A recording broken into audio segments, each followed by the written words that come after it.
Estamos refletindo sobre algumas características de Davi, um homem segundo o coração de Deus, de acordo com Atos capítulo 13, versículo 22. Já vimos que ele era um adorador e podemos dizer também que Davi era obediente, porque sabia reconhecer as autoridades, o seu pai principalmente, Jessé, era sujeito às ordens, responsável. Antes de se tornar rei, cuidava de um rebanho. Diligente, não só fazia com responsabilidade aquilo que lhe era atribuído, mas fazia o melhor. Homem de fé e valor, cria na palavra de Deus. Sabia que quando ele falava, cumpria.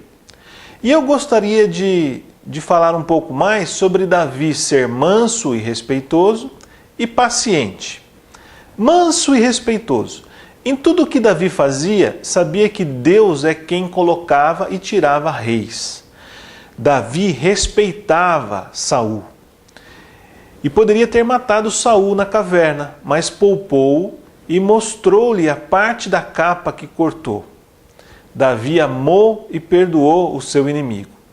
Na guerra contra os filisteus, Jonatas, que foi um grande amigo de Davi, morreu. E Saul, pai de Jonatas, se suicidou. Davi não fez festa. Davi chorou. Também era Davi um homem paciente. Ele soube esperar o tempo de Deus. Foi ungido como rei, quando era adolescente, mas não precipitou as coisas. Após a morte de Saul, ele subiu a Hebrom, depois de consultar a Deus, e não impôs a sua autoridade sobre o povo. Foi reconhecido pelos anciãos que pediram que ele fosse rei. Davi foi primeiro rei sobre uma tribo, Judá.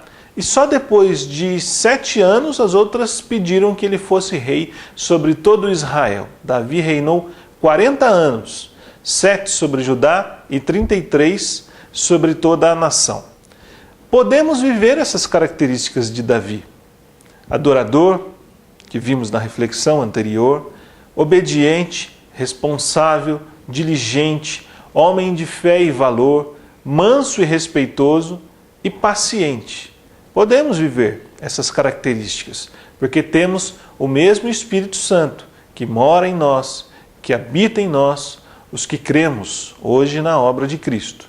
Deus quer produzir em nós essas qualidades, em mim e em você. Pense nisso.